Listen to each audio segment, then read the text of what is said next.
Meus amigos, meus irmãos, o Centro Espiritual Universalista, o céu da LBV, unifica neste final de ciclo todos os ensinamentos de Jesus em espírito e verdade, mas à luz do novo mandamento. Nenhum sectarismo, nenhum ecletismo, nenhum hibridismo, porque a verdade não é híbrida, não é sincrética, não é eclética, não é sectária.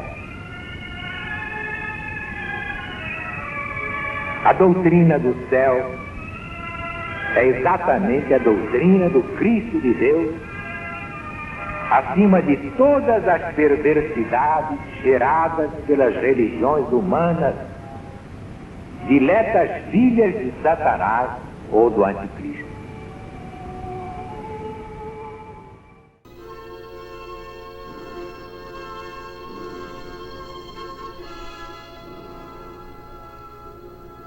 Doutrina do céu, Espírito da verdade. Alziro Zaru responde. A lição de hoje é Lições do Evangelho, publicada no jornal Gazeta de Notícias, no dia 13 de janeiro de 1970. Estamos apreciando com muita alegria os ensinos do Evangelho, trocados em miúdos, para nos facilitar o entendimento perfeito da segunda revelação. Esse trabalho do céu, da LBV, não pode continuar? Sim, porque nosso objetivo é simplificar tudo o que põe ao alcance das multidões os ensinamentos do Espírito da Verdade. A unificação das 4 revelações é a última palavra de Jesus para a salvação da humanidade. O trabalho é uma lei de Deus? Sem dúvida, porque é uma necessidade das mais importantes. Devemos considerar como trabalho somente as ocupações materiais? Toda ocupação útil é trabalho, não só no campo material. O espírito também trabalha e o próprio Deus não para de trabalhar. Para que foi imposto ao homem o trabalho? O trabalho é o meio de aperfeiçoar a inteligência do homem.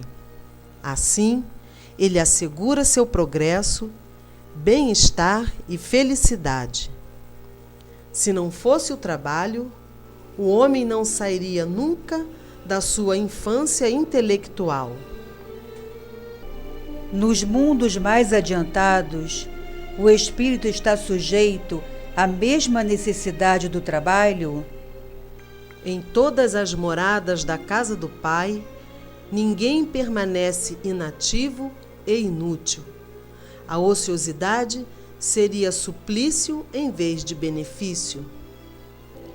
Está livre da lei do trabalho quem possui fortuna suficiente para garantir no mundo a sua existência? Do trabalho material, sim, mas nunca da obrigação de se fazer útil, segundo os seus recursos, ou de aperfeiçoar a sua inteligência e a dos outros. Tudo isso é trabalho, e tanto maior é esse dever, quanto mais tempo e recurso o homem tiver. É a lei divina, mais se pedirá a quem mais se deu. Que devemos pensar dos que usam sua autoridade para impor trabalho excessivo aos seus inferiores? Esses pagarão por suas más ações, porque infringem a lei de Deus. O homem tem direito ao descanso na sua velhice? Sim, cada um está obrigado ao trabalho material até onde chegam as suas forças. Que recurso tem o ancião que precisa de trabalhar para viver e não pode fazê-lo? O recurso é que o forte, então, trabalhe para o fraco. Na falta da família, a sociedade tem o dever de socorrê-lo. Esta é a lei da caridade, ensinada nos evangelhos pelo Cristo de Deus. Por que o céu da LBV não divulga também os ensinamentos dos preceptores espirituais de todas as religiões e filosofias? A LBV, a serviço de Jesus, já o fez em mais de 30 anos ininterruptos. Agora, os tempos chegaram. A humanidade já entrou na curva final do Apocalipse. Não há mais tempo, nem ocasião para torneios verbais ou culturais, alimentados por esses preceptores ou mestres, entre aspas, famintos de projeção pessoal. Sim, nesta hora, tudo volta ao Cristo porque é do Cristo. O matrimônio, isto é, a união permanente dos dois seres, é contrário à lei natural? Ao contrário, o casamento representa um progresso da sociedade humana. Qual das duas está mais de acordo com a lei natural? A monogamia ou a poligamia? A monogamia, porque o matrimônio deve estar fundado no amor espiritual, no afeto real e permanente, sem nenhuma sensualidade. Não existe amor na poligamia e, por isso mesmo, ela desaparecerá brevemente da face da terra. O celibato voluntário é meritório diante de Deus? Não. Os que vivem assim, por egoísmo ou motivos correlatos, enganam a si mesmos e a todo mundo. Raríssimas exceções aconteceram na história da humanidade. Esse voluntário celibato, entre aspas, se diz inspirado em Jesus, que para servir a Deus não se casou. Erro grave, porque o Cristo não tinha corpo material. Tem algum mérito a vida de mortificações ascéticas? Não, pois não aproveita a ninguém. Se aproveitar a quem a pratica, e se impedir de fazer o bem a outrem, ela é ainda uma das formas do egoísmo. Quando a reclusão e as provações penosas têm por objetivo uma expiação, há nelas algum mérito? A melhor expiação é resgatar o mal que se fez com o bem que se pode fazer.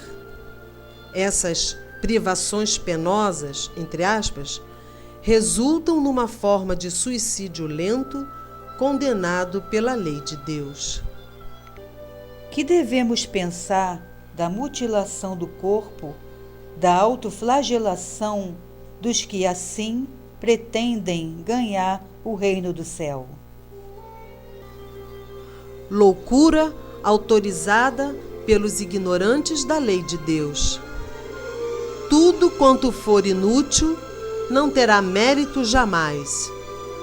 Para dominar a matéria carnal, basta praticar somente a lei divina, que é a caridade, combatendo sempre toda ideia de mutilação, todas as flagelações imagináveis.